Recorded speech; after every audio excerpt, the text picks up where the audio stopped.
fato, ela não apenas me surpreendeu quando o Senhor ministrou ela ao meu coração, mas eu creio que ela vai surpreender você também em alguns pontos, porque olha o que é que Deus, quem está prestando atenção, diga amém. Olha o que é que Deus falou para Moisés e para o povo em um famoso monte chamado Horebe. Diz assim: e o Senhor nosso Deus disse-nos em Horebe: vocês já ficaram bastante tempo nesta montanha. Levantem o acampamento e dirijam-se à região montanhosa dos amorreus. Vão a todos os povos vizinhos, na Arabá, nas montanhas de Cefelá, no Neguebe, ao longo do litoral, a terra dos cananeus e ao Líbano, até o grande rio Eufrates. Porque eis que eu ponho esta terra diante de vocês. Entrem e tomem posse da terra que o Senhor jurou dar aos seus antepassados, Abraão, Isaque, Jacó e aos descendentes deles. Sabe, querido, quando eu falo sobre você não ficar estacionado na sua última estação, eu preciso que você entenda que o que Deus quer falar conosco nesse mês de julho, e nesse aniversário da Igreja Fonte, e nessa noite que Deus te trouxe aqui, é que por melhor ou pior que seja a estação que você está passando, ela vai mudar. Você não pode ficar apegado a estações, porque estação é algo para você atravessar.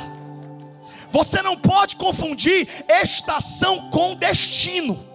Você tem um destino, e nesse destino você vai passar por muitas estações, e você precisa se acostumar com essa dinâmica de Deus.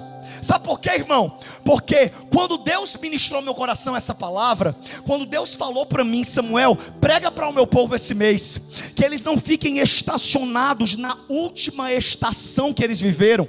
Deus não falou para eu pregar só para que Deus te movesse de estações ruins. Deus também quer te mover de estações boas, mas estações boas que já passaram. Como por exemplo, você vai ver no final dessa mensagem, porque esse é o último ponto que eu quero ministrar, mas foi a primeira leitura que eu fiz. A Bíblia fala que Deus chegou para o povo no Monte Horebe, que eu sei que você já ouviu falar sobre esse monte, sobre essa montanha, porque a montanha de Horebe é um lugar de manifestação da glória de Deus. Foi em Horebe que Moisés conheceu a Deus, foi em Horebe que o povo viveu o milagre, foi em Horebe que Deus entregou a tábua dos 10 mandamentos. Ou seja, Horebe não era um lugar ruim, Horebe era um lugar bom. Mas Deus chega para eles no primeiro capítulo de Deuteronômio e fala: vocês já estão há muito tempo nessa montanha. Aí a gente se confunde, porque fala: ora, não seria melhor ficar naquele lugar de segurança? Não seria melhor se manter em Horebe a vida toda? Seria bom, Horebe era um lugar bom. Mas eu me lembro de uma frase que diz que por mais seguro que um navio esteja atracado em um porto, ele não foi criado para ficar estacionado, ele foi criado para navegar. Pastor Samuel, não entendi. Vou desenhar, porque eu sou gente boa. Por mais que você ache que é seguro ficar na sua zona de conforto, Deus essa noite vai te movimentar e vai lembrar para você que você não foi criado para viver em uma vida confortável. Você foi criado para viver a vontade de Deus. E a vontade de Deus em muitos momentos vai te esticar, vai te empurrar. Esses dias eu li uma frase que inclusive o Senhor me fez conhecê-la justamente quando Deus estava ministrando essa palavra ao meu coração, e foi até mais uma confirmação sobre o que Deus estava construindo quando Deus me deu essa mensagem, que foi uma frase que dizia que quando Deus quer te levar para outro nível, Ele não monta uma tenda para você, pelo contrário, Ele desmonta. Porque muitas vezes o desconforto que você está sentindo é a assinatura do céu dizendo: não é mais aqui. Tem gente gente que veio para o culto hoje orando: Senhor, monta minha tenda. E o profeta chegou para dizer que Deus vai desmontar. O profeta veio hoje dizer para você que Deus vai te mover. Deus está tirando os teus suportes, as tuas estruturas, as tuas muletas, para lembrar que você depende dele. Aleluia, louvado seja o nome do Senhor. Então, igreja, entenda, Deus tem liberado essa palavra esse mês de julho, e hoje Deus fala de maneira específica com essa igreja. É tanto que eu estava lembrando que eu acompanhei de longe, e até confesso que de maneira bem atribulada, no dia que me chegou a mensagem, eu nem lembro o que é que eu estava fazendo, sobre um incêndio que teve aqui na igreja. É verdade? A parede que caiu, né? Não foi incêndio, ai perdão, está repreendido. Mas o fato é que quando um vento, né? Um vento que passou por Ribeirão ontem. Mas enfim, esse vento que derrubou aquela parede permitiu vocês passarem por aquela situação inteira. Mas entenda que o Senhor mandou eu falar para vocês hoje que esse vento também era um sinal de Deus, de que vocês têm pouquíssimo tempo aqui nesse lugar. O Senhor tem falado, e o Senhor mais uma vez quer confirmar que não é mais tempo de permanecer nesse lugar, e que o Senhor está providenciando um lugar plano, um lugar amplo, um lugar espaçoso, um lugar central, porque a fonte não é uma igreja de bairro, é uma igreja para a cidade de Cajamar. Não é mais tempo de ficar escondido aqui nesse lugar. Deus está empurrando vocês. E igreja, por favor, me permita ser responsável no que eu falo. Eu não estou aqui subestimando igrejas de bairro, porque a gente tem que entender que a gente não nasceu com a missão só de pregar para multidões. Hoje o Senhor já me deu o privilégio de pregar em alguns estádios. Deus sempre falou que eu pregaria em estádios, que eu pregaria para multidões. E eu já preguei para 40 mil pessoas, para 50 mil pessoas. Eu já preguei em alguns estádios. E de fato, é algo que é sobrenatural. Você se vê diante daquela multidão, aquelas fotos, os vídeos. Mas deixa eu dizer para vocês, a minha alegria não está na quantidade de pessoas que eu prego. A minha alegria está em obedecer ao Senhor. Até porque, só a título de informação, para algumas pessoas que alimentam um sentimento de ego e de grandeza, de querer pregar para a multidão, saiba que as maiores pregações de Jesus, ele pregou para uma única pessoa. As pregações que a gente prega hoje sobre a fonte de águas vivas que iriam jorrar para a vida eterna, Jesus pregou para uma mulher sentada em um poço. E ainda era uma samaritana. Tem uma música que explodiu há 2 anos que a gente canta: Tu és por quem a minha alma esperou, que conta a história dessa passagem.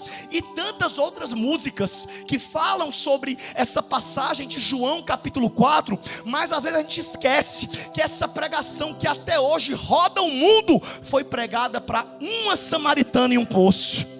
Não foi pregada para uma multidão numa montanha. E é por isso que você tem que entender que Deus essa noite não está cobrando a sua performance, Deus está cobrando a sua obediência. Pare de querer fazer as coisas só quando forem grandes. Deus quer que você seja fiel no pouco. Não despreze os pequenos começos. Seja fiel ao que Deus colocou nas suas mãos para você fazer. E sabe, igreja, quando a gente fala sobre obediência, sobre viver a vontade de Deus, no tempo correto de Deus, a gente precisa entender que a nossa vida é dinâmica, que o nosso Deus não é um Deus de pau, pedra, gesso e madeira. Eu fui idólatra por muitos anos. Eu fui idólatra até os meus 15 anos de idade. Os deuses que eu servia, eu carregava em procissões. Hoje, eu louvo a Deus que você olha aqui nos 4 cantos dessa igreja e você não vê nenhuma imagem de escultura, porque o Deus que essa igreja adora não pode ser representado por um boneco de gesso. O Deus que essa igreja adora, ele tem olho e vê, ele tem boca e fala, ele tem pé e anda, ele tem mão e a mão dele não está encolhida, está estendida para nos abençoar.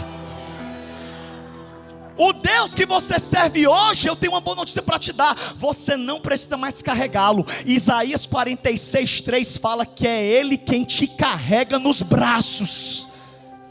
Ou seja, o nosso Deus não é um Deus imóvel, Ele é um Deus que se move. Olha para a pessoa do seu lado e fala assim: o teu Deus se move, e você vai se mover também. Ah, igreja, eu não vim com uma notícia de conforto para você essa noite não. Deus hoje me trouxe para dizer: e aí, vai ficar preso nessa última estação? Vai ficar quanto tempo ainda? Nos lugares que eu já mandei você sair. Tem algumas estações que Deus quer nos mover. E a primeira estação que Deus quer nos mover é da estação do passado e do pecado. Sabe por quê, irmão? Porque tem crente que já está na igreja há 5 anos e ainda permanece preso nos mesmos pecados, e ainda tem a cara de pau de dizer que está em processo de libertação. Deixa eu te dizer, nenhum processo é eterno, porque quando o pecado ele se torna repetitivo, ele não é mais um acidente, ele se torna uma escolha. E é por isso que você tem que entender que Deus só tem compromisso com quem tem compromisso com Ele. E tem alguns lugares que Deus me mandou ministrar quando Deus me deu essa palavra. E o primeiro deles foi acerca dessa estação de pecado, dessa estação de passado. Sabe, meu irmão, Deus não te criou para viver preso no passado, para viver preso em uma história que já passou, para viver preso nos mesmos vícios, nos mesmos erros, nas mesmas faltas. Deixa eu te dizer, nós não somos perfeitos. Enquanto a gente não subir para o céu, a gente vai estar lutando contra o pecado, mas que sejam pecados diferentes, não o mesmo sempre. E eu não estou aqui te encorajando a aumentar o seu cardápio de erro, não, está repreendido. Eu só estou querendo dizer que o pecado para o crente não é uma coisa que ele se organiza para fazer, ele comete por um acidente. Como, pastor Samuel? Você está numa briga e de repente você fala uma palavra que você não deveria ter falado. Você pecou. Ou seja, você não estava organizado. Você não passou o dia falando assim: hoje eu vou brigar, hoje eu estou a fim de brigar. Não, se você é uma pessoa que acorda assim, você é uma pessoa que precisa conhecer o Espírito Santo. Porque você não tem o domínio próprio. E quem não tem um domínio próprio tem um demônio próprio. E você tem que entender isso na sua vida. O pecado para o crente, ele não é mais algo que nos domina. Se você aceitou Jesus como Salvador, os demônios foram colocados para fora, o Espírito Santo habita em você. Hoje você peca porque quer e não porque precisa. Porque quando a gente era do mundo, quando a gente não tinha Jesus, quando a gente era cavalo de Satanás, ele tinha domínio sobre nós. Mas quando você levantou a mão e aceitou Jesus como Salvador, ele perdeu o domínio e o Espírito Santo assumiu a casa. Ou seja, isso é tão verdade que quando você peca, você fica triste. Quem quando peca sente uma tristeza? Diga graças a Deus. Pois pastor Samuel, eu peco e eu fico de boa. Pois você ainda precisa se converter e nascer de novo. Porque certamente você é um frequentador de igreja, você é um simpatizante da fé, você é um leitor de devocional, mas você ainda não teve um encontro verdadeiro com Jesus. Porque quem teve um encontro verdadeiro com Jesus não consegue mais pecar em paz. Se você peca em paz, você precisa se converter. Daqui a 30 minutos eu vou fazer um apelo. Sabe por quê, meu irmão? Porque hoje em dia a gente vive uma geração que a gente tem que ser muito direto. Porque hoje em dia, meu irmão, a gente vive uma geração que consegue ficar confortável no pecado. Uma geração que às vezes até a igreja, se não vigiar, se torna conivente com o erro. Por quê? Porque só prega mensagem de vitória, só prega mensagem de bênção, só prega mensagem de graça. E é claro que a graça de Deus, a misericórdia de Deus é a causa de nós não sermos consumidos. Mas o mesmo Deus que amou é justiça. O mesmo Deus que manifestou a graça dele na cruz através de Jesus, ele nos dá graça não só para nos perdoar do pecado, mas também para nos libertar dele. Eita, que eu estou falando na velocidade 2 do WhatsApp, né? Espero que vocês estejam conseguindo acompanhar a velocidade do raciocínio. É por causa do horário. Mas enfim, a Bíblia fala no livro de Gênesis, capítulo 19, versículo 26, que a mulher de Ló, porém, olhou para trás e se transformou em uma estátua de sal. Quem conhece a história da mulher de Ló? Se você é crente há muito tempo, até seus filhos conhecem essa história. Porque a primeira vez que eu fiquei assim realmente bem tocado por essa história foi com as músicas infantil das crianças do Kids, que canta: não sei o que, se deu mal. A mulher de Ló virou uma estátua de... Olhou para trás, se deu mal. A mulher de Ló virou uma estátua de... Olhou, enfim, eu não vou começar a dançar funk gospel aqui não. Mas eu quero só dizer que essa historinha infantil é muito mais séria do que a gente pensa. Porque essa história conta o posicionamento de uma pessoa que estava recebendo o maior livramento da sua vida e perdeu a chance do livramento. Enquanto a família escapou, ela virou um monumento, uma estátua de quem fica presa em dois mundos. E o juízo que Deus manifestou sobre essa famosa mulher de Ló, que não tem nem o nome da Bíblia, eu chamo ela carinhosamente de Loló, ela ficou presa e se tornou uma estátua, mesmo diante da maior salvação da vida dela. Por quê? Porque o difícil, meu irmão, não era Deus tirar Ló e a sua esposa de Sodoma. O difícil era tirar Sodoma de dentro deles. O difícil não é tirar o crente do mundo, o difícil é tirar o mundo do crente. É por isso que a salvação é um ato, mas a santificação é um processo que vai durar até a volta de Jesus. Mas a gente tem que entender que Deus leva a sério o nosso processo.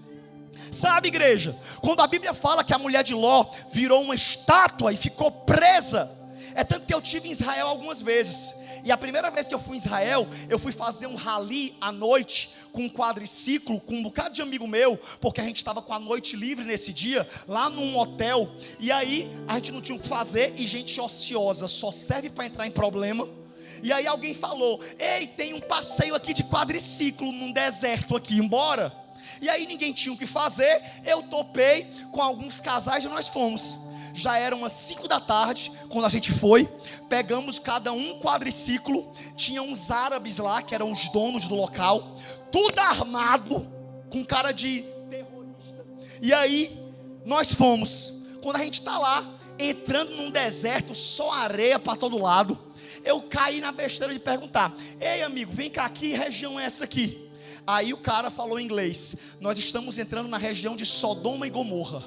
Aí eu falei: que passeio legal, voltando para onde Deus mandou a gente sair. Aí eu já comecei a ficar nervoso. Só que os meus amigos eram um pouco carnais. Falaram assim: Samuel, que besteira, isso aqui é história. Eu falei: história? Tu é doido, isso é Bíblia. Resumindo, irmão, a gente ficou lá orando, nervoso. Quando de repente anoiteceu, nós estávamos no meio do deserto. Aí os árabes mandaram a gente parar e descer os quadriciclos. Eu falei: pronto, agora é a hora que nós vamos partir. Já fechei meus olhos, já desci orando: Senhor, que seja rápido. Pai, recebe a minha vida. Eu não sabia que eu ia morrer solteiro, mas se eu te entrego, me prepara. E aí os árabes, em vez de nos matarem, brincadeiras à parte, eles falaram: qualquer um de vocês pegue essas pedras do chão e coloquem na boca. E aí, irmão, com um homem armado, eu não ia obedecer. Eu comi era uma sopa de pedra. Peguei a primeira pedra que eu vi, taquei na minha boca. Inclusive até hoje eu acho que era o dedo da mulher de Ló, porque era uma pedra assim que parecia que tinha uma unha. E aí eu peguei a pedra, coloquei na boca, e eles perguntaram: o que é que vocês estão sentindo gosto? E o que era o gosto, igreja? Sal. Eu estive lá 10, 12 anos atrás pela primeira vez em Israel. Milênios se passaram desde que Gênesis foi escrito, e até hoje Sodoma e Gomorra não conseguiu florescer. Até hoje a região é um montão de sal. Para você entender que Deus não brinca de ser Deus, que quando Deus manda você sair, você saia, porque Deus vai destruir tudo, e se você não sair do meio, você vai junto. A Bíblia fala que por intercessão de Abraão, Deus mandou os anjos para resgatarem Ló e a sua família. E a Bíblia fala que eles ficaram tão em estado de choque quando os anjos chegaram lá, que a Bíblia faz questão de dizer que os anjos pegaram eles pela mão e puxaram, e falaram: corram. Feriram de cegueira os homens que cercavam a casa, tentando assediar os anjos, para você ver o nível de pecado que a cidade estava. E aí a Bíblia fala que enquanto eles estão correndo para ir embora, o anjo só deu uma ordem. Quem sabe a ordem que ele deu? Não olhem para trás. Aí tá lá Ló com as filhas correndo na frente, e as saraivas de fogo começando a descer, e a esposa de Ló atrás. Quando eles estão correndo para escapar com vida e receber um dos maiores livramentos da história, a Bíblia diz que a esposa de Ló decide olhar para trás. E quando ela olha, a Bíblia diz que imediatamente ela se transforma em um estátua de sal. E a gente que lê essa passagem de maneira rápida, e a gente que ainda é novo convertido ou carnal, a gente fala: meu Deus, como pode Deus julgar a mulher por causa do movimento do pescoço dela? Uma olhadinha, meu Deus, por que isso? Só que quando você vai ler Gênesis 19 no original, você vai descobrir que a expressão usada no olhar daquela mulher era uma expressão em hebraico chamada nabate, que não significava um olhar de curiosidade, mas significava um olhar de contemplação, um olhar de apego, um olhar de saudade. Quando ela olhou, ela não olhou rápido para ver o fogo descer e voltou a correr, não, ela parou. Enquanto o esposo corria com as filhas agradecendo a Deus pela salvação, aquela mulher paralisa e sente apego pelo lugar que Deus abominava. E para ela entender a severidade daquilo, a Bíblia diz que imediatamente ela é paralisada e se torna não apenas um evento de um juízo arbitrário, mas ela se torna em um monumento de uma pessoa congelada, uma pessoa paralisada. E deixa eu te dizer, você que se escandaliza com essa história, saiba que muitas vezes é você que está nesse papel. Deus já te arrancou dos lugares que Ele foi te buscar, e você vez por outra fica olhando para trás sentindo saudade, fica respondendo mensagens de pessoas que você já deveria ter até bloqueado, fica visitando lugares que você não tem estrutura para visitar, porque a Bíblia fala que o diabo, Deus mandou a gente enfrentar, mas do pecado Deus mandou a gente fugir. Porque uma coisa é enfrentar o diabo, outra coisa é enfrentar a tua carne. Com a carne a gente não brinca não. Tem gente que foi usuário de drogas anos e falou: Deus me chamou para pregar na boca de fumo. Irmão, glória a Deus pela tua vida, o teu testemunho é poderoso, mas não brinque com a sua carne. Não brinque com as suas fraquezas. Não ande sozinho em lugares onde um dia você foi preso. Você que teve problemas de ordem sexual, não brinca com pessoas em lugares ocultos. Porque eu já vi gente cair no pecado em atendimento pastoral. Sabe por quê, meu irmão? Porque com o pecado a gente não negocia, do pecado a gente foge. E Deus hoje te trouxe esse lugar para te falar: não fique estacionado na estação de pecado e de passado, da onde o Senhor já mandou você se mover. Pare de ficar servindo a dois senhores. Hoje é dia de você avançar. A Bíblia vai dizer em Lucas capítulo 17, versículo 32, que Jesus pregando para os discípulos, irmão, olha que coisa séria, Jesus pregando para os discípulos sobre o fim dos tempos, Jesus falou que nos últimos dias seria como no tempo de Ló, no tempo de Sodoma e Gomorra, no tempo de Noé. E ali ele pregando, ele solta. Irmão, Jesus fala, Jesus pregando, ele fala no versículo 32 do capítulo 17 do Evangelho de Lucas: lembrai-vos da mulher de Ló. Irmão, olha que coisa séria. A mulher virou um exemplo negativo de Cristo. E é por isso que hoje eu venho como profeta de Deus falar para você: para de voltar para os lugares de onde você teve que orar para sair de lá. Para de voltar. Ah, pastor Samuel, mas eu não sou a favor da gente se converter e largar as amizades. Pois eu não sou a favor de você ir para o inferno. Eu não sou a favor de você sacrificar as promessas que Deus tem para a sua vida. Não se apegue a pessoas, se apegue ao propósito de Deus para a sua vida, porque Jesus morreu na cruz para salvar você. Tudo que você deixar por Ele é pouco.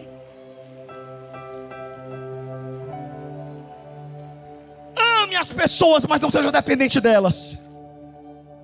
Eu não sei você, mas eu conheço as pessoas que alimentavam as minhas fraquezas carnais. Eu, irmão, quando me converti com 15 anos, eu tinha um amigo que ele quase me desvia. Quase, foi por pouco. Só que eu me apeguei tanto, fiz desse amigo um irmão, porque ele era divertido, ele era gente boa. Porque as amizades que levam a gente para o inferno sempre são mais divertidas do que as amizades chatas, que falam a verdade para a gente. Mas eu vou orar para você começar a se apegar às amizades chatas, porque essas amizades chatas que te livram dos precipícios e que te falam a verdade, eu oro para que Deus sopre todo amigo carnal, falso, que está te roubando do teu propósito, e que só fique na sua vida amigos de propósito, amigos de reino, amigos de guerra, amigos de fornalha, amigos que vão te lembrar o que Deus tem te prometido, amigos que vão te empurrar para o teu destino. Aleluia, louvado seja Deus. E aí, esse meu amigo, chamado Ariel, se ele estiver ouvindo aí, Jesus te ama, Ariel. Estou brincando, vou testemunhar agora. Esse meu amigo, chamado Ariel, ele era tão gente boa, que eu ia para o culto, ele ia para a faculdade dele, e a gente voltava. Quando voltava, eu voltava do culto, ele voltava da faculdade, a gente ia jantar. Sabe aquela amizade grande? Pois simplesmente no começo ele aceitou Jesus, porque eu era crente assembleano roxo, e até para eu ser amigo dele eu obriguei ele a se ajoelhar e aceitar Jesus, porque eu falei que eu só era amigo de crente. Só que essa conversão forçada não serviu, porque não adianta alguém se converter só para te agradar. As pessoas só se convertem de verdade quando elas vivem a sua própria experiência com Deus. E aí, resumindo, com o tempo ele fez amizades na faculdade. E aí ele começou a fazer amizade com o povo do forró, das festas de Fortaleza. Aí um dia eu cheguei na minha casa de um culto e estava um forrozão tocando na calçada da minha casa. Um carro aberto, que lá no Ceará era muito comum, aqueles carros de som, sabe, aqueles paredão. E eu falei, meu Deus, que satanás é esse sentar na calçada da minha casa? Quando eu ia chegar botando para correr, quem era? O Ariel mais 2 amigos dele. E aí ele virou para mim e falou assim: Samuca, hoje vai ter Noda de Caju, que era uma banda antiga de forró que eu gostava. E eu falei assim, sério? Aí ele falou, vamos? E eu falei, tá doido, me respeita. Eu estava pregando, isso eu tinha 16 para 17 anos, e eu já pregava a palavra, mas não deixava de ser jovem, né? E aí nessa brincadeira, eu falei, tá repreendido. E aí ele foi usado pelo diabo para falar: Samuel, pelo amor de Deus, deixa de ser religioso. Deus quer a tua felicidade, Deus quer a tua alegria. Assinado Satanás. Sabe por quê, irmão? Porque a gente tem que ter cuidado, porque hoje tem muito evangelho corrompido sendo pregado por aí, até dentro das igrejas. Porque o evangelho segundo Satanás diz: seja você mesmo. Já o evangelho segundo Jesus diz: negue-se a si mesmo, tome a sua cruz e siga Cristo. Se você está fazendo suas vontades, você não se converteu não, meu querido. Diga, fala Deus. Meu Deus, Senhor, me leva logo para uma parte boa da mensagem.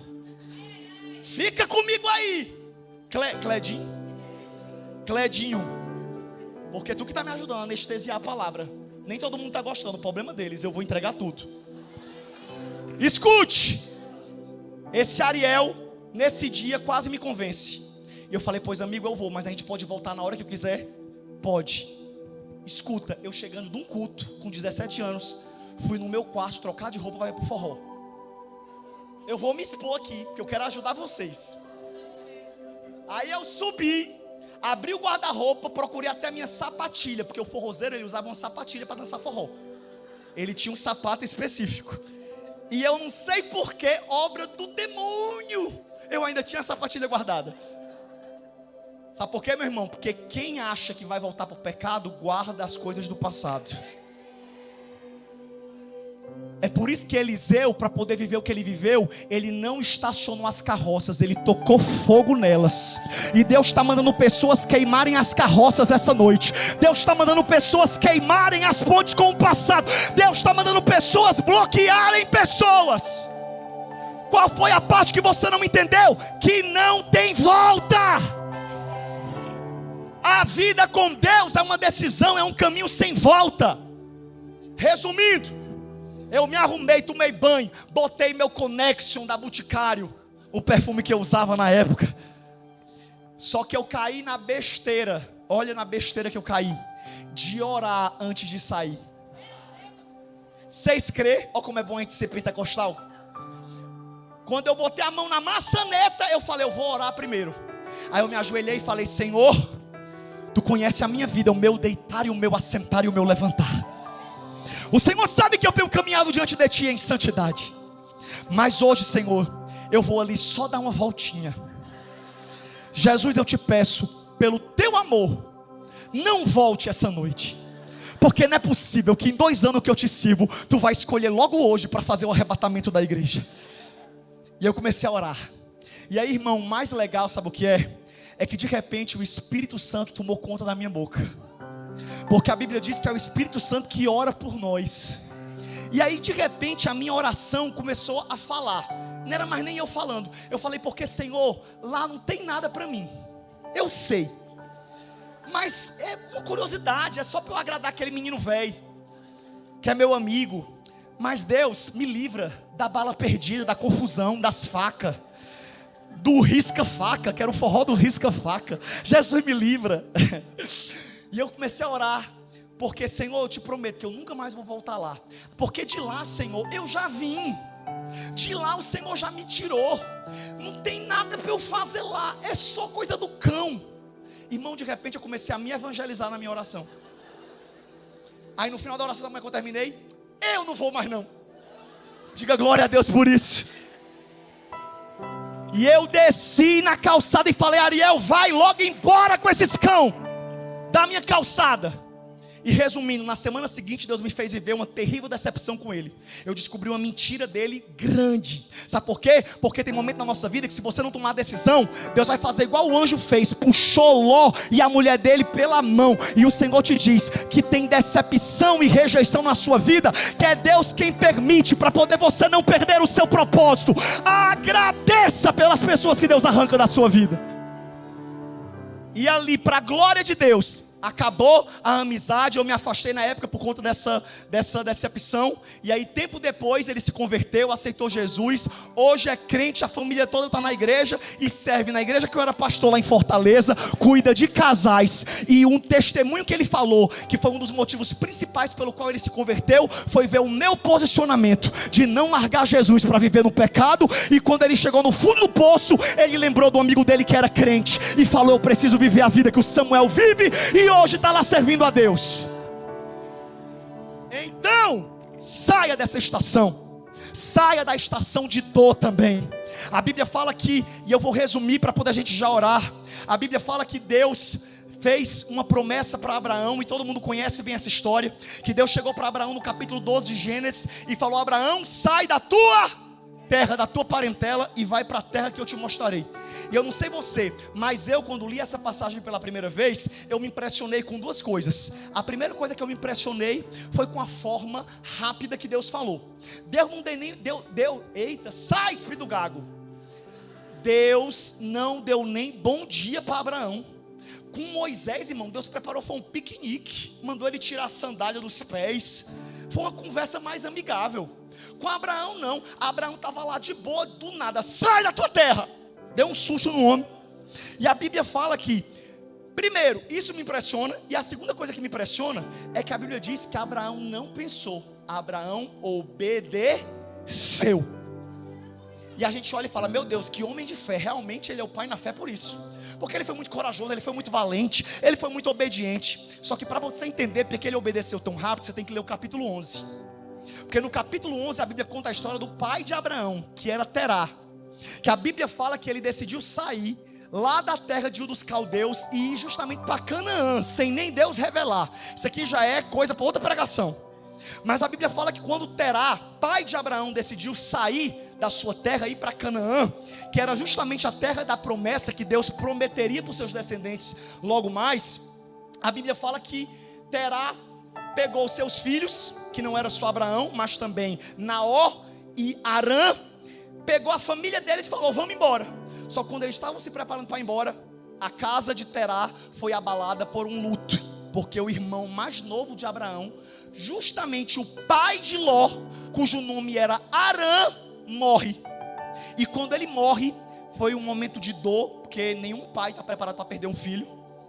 E a Bíblia diz que, mesmo no meio dessa confusão, passou um tempo e Terá enterra o seu filho e segue em frente.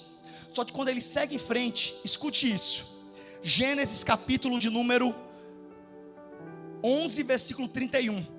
A Bíblia fala que Terá tomou Abraão, seu filho, Ló, seu neto, e filho de Arã, e Sarai, a sua nora, e mulher do seu filho Abrão.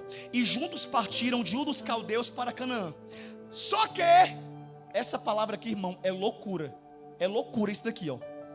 A Bíblia diz que, ao chegarem, porém, à cidade de Arã, diga comigo, Arã, estabeleceram-se ali. Você não está lendo duplicado. No meio do caminho de Terá, ele foi passando de cidade em cidade, e no caminho para Canaã apareceu uma cidade cujo nome era Arã. O nome de quem? Do filho mais novo que ele acabara de ter perdido. Irmão, tanto nome que podia ter essas cidades. Me diz que coincidência infeliz. E o que é que a Bíblia fala que Terá faz? Que foi o erro dele. Em vez dele passar como ele passou nas outras cidades, ele decide ficar. E é por isso que hoje eu vim como profeta de Deus falar para você do perigo de você transformar em moradia lugares que eram para ser só uma travessia. O perigo de você parar em mágoas que era para você já ter perdoado e seguir em frente. Ah, depois eu resolvo. Tem coisa que não dá para resolver depois. Tem coisa que tem que ser resolvido e rápido. Aí a Bíblia fala que ele se estabelece lá. Resultado, versículo 32. Terá então viveu 205 anos e morreu. Coloca aqui que eu quero que fique impactante. Coloca aqui no telão para mim, por favor. Terá então viveu 205 anos e o que? Morreu. Diga comigo, morreu. Faça assim com a mão, morreu, para você lembrar depois. Morreu. Aonde que ele morreu? Em Arã. Porque ele ficou estacionado na estação de dor dele. É por isso que quando Deus chega para Abraão e fala: Abraão, sai dessa terra, Abraão nem pensou, Abraão corre. Porque Abraão não queria ter o mesmo fim que o pai. Porque agora, se Terá tinha sofrido, Abraão ia sofrer dobrado. Porque Terá sofria por um irmão mais novo, Abraão sofria pelo irmão mais novo e pelo pai. E quantos de nós ficamos presos ao nosso luto, à nossa dor, ao nosso trauma, à nossa perca, à nossa frustração? Ficamos emaranhados no meio dos porquês, porquê. Para de perguntar porquê, amadurece, entende um pra quê e segue em frente. Porque tudo que Deus permite você passar não é para judiar de você, não é para te matar, é para te treinar, é para te fortalecer e é para te fazer chegar forte no teu destino. Não fique estacionado nem na estação de pecado, nem na estação de dor. Para de lamber as suas feridas. Muda as suas narrativas. A Bíblia fala que Jesus chegou para um paralítico, que estava paralítico há 300 anos, e falou assim, ele lá na fila do tanque de Betesda, para poder ser curado. E a Bíblia fala que Jesus chegou para ele e falou o quê? Você quer ser curado? Irmão, pensa comigo. Qual é a resposta que você dá para essa pergunta? Sim ou não, concorda? O que é que essa criatura era para ter falado? Sim, é claro, eu creio, eu quero. Ele não precisava nem saber quem era, está oferecendo cura, eu quero. Mas sabe o que a Bíblia diz que esse paralítico fez? Foi contar uma história triste para Jesus. Ele falou, eu queria, mas não tem ninguém que me leve para o tanque quando as águas se movem. Papo de vitimista, discurso de vitimista, de gente que está diante do Jesus da cura e está colocando culpa nos outros ao seu redor. Na mãe, no pai, no irmão, no cônjuge, no ex, no amigo falso. Deixa eu te dizer, Deus hoje trouxe esse lugar para falar: amadureça, cresça. Eu estou diante de você. Eu não quero saber quem foi que te deixou. Eu cheguei para estar contigo. Eu não quero saber quem te feriu. Eu cheguei para te curar. Eu não quero saber quem te decepcionou. Eu sou fiel, diz o Senhor. Para de contar história de vítima. Se posiciona como protagonista da história que Deus tem para você. Seja como Raabe, que era prostituta, e quando chegou 2 espias, ela deu esconderijo para eles, e aproveitou a oportunidade, falou: olha, eu escondo vocês, mas só com uma condição: se quando vocês vierem destruir a cidade, vocês salvarem a mim. E ela ainda botou a família dela no pacote. E a Bíblia fala que ela foi livre, por conta do posicionamento e da oportunidade que ela aproveitou. E só escapar, quem concorda que só escapar de uma morte trágica na destruição das muralhas já era uma vitória? Quem concorda? Diga glória a Deus. Mas Deus tinha muito mais para aquela mulher. A Raabe, que aparece em Josué 2 como prostituta, ela é integrada à comunidade da fé. Ela se torna israelita com aquele povo. Ou melhor, israelita ainda não, porque ainda não havia acontecido o movimento do estabelecimento de Israel. Mas a Bíblia fala que ela se torna povo de Deus. E no meio daquela nova vida que ela agora tinha, ela conhece um moço chamado Salmão. E esse moço se apaixona por ela, não quer saber do passado dela, casa com ela. E de repente, no Evangelho de Mateus, capítulo 1, versículo 5, me aparece um nome conhecido que me faz estremecer na ascendência de Jesus, quando fala que Salmão gerou a Obed, cuja mãe foi Raabe. A prostituta vira avó de Jesus Cristo. Sabe por quê? Porque não tem passado que aprisione quem faz uma decisão por Cristo. Quem faz uma decisão por Deus, quem resolve abrir mão do seu passado, do seu vitimismo, da sua dor, do seu trauma. Eu nasci numa família pobre, mas você vai prosperar. Eu nasci numa família endividada, mas você vai crescer. Eu nasci numa família idólatra, mas você vai servir a Deus. Eu nasci numa família doente, mas você vai ser curada. Sai dessa estação. Olha para a pessoa do seu lado e fala assim: sai dessa estação. Fala: chega de dor. Fala assim: ajeita essa cara. Cadê o sorriso? Pergunta aí, cadê o sorriso? Cadê a cara de vitorioso? Porque aqui nessa igreja não tem nenhum derrotado. Todos aqui são escolhidos de Deus, mais do que vencedores em Cristo Jesus. E por último, para encerrar, tá vendo como eu te enganei? Eu falei que ia ser rápido, não foi? Mas eu falei que não ia ser, porque eu queria que fosse. E eu encerro dizendo que Deus hoje está arrancando gente de Sodoma. Deus hoje está arrancando gente de Arã. Mas Deus hoje também vai arrancar crente de Horebe. Porque é aqui que o negócio pega. Sabe por quê? Porque como eu comecei a pregação dizendo, Horebe era um lugar bom.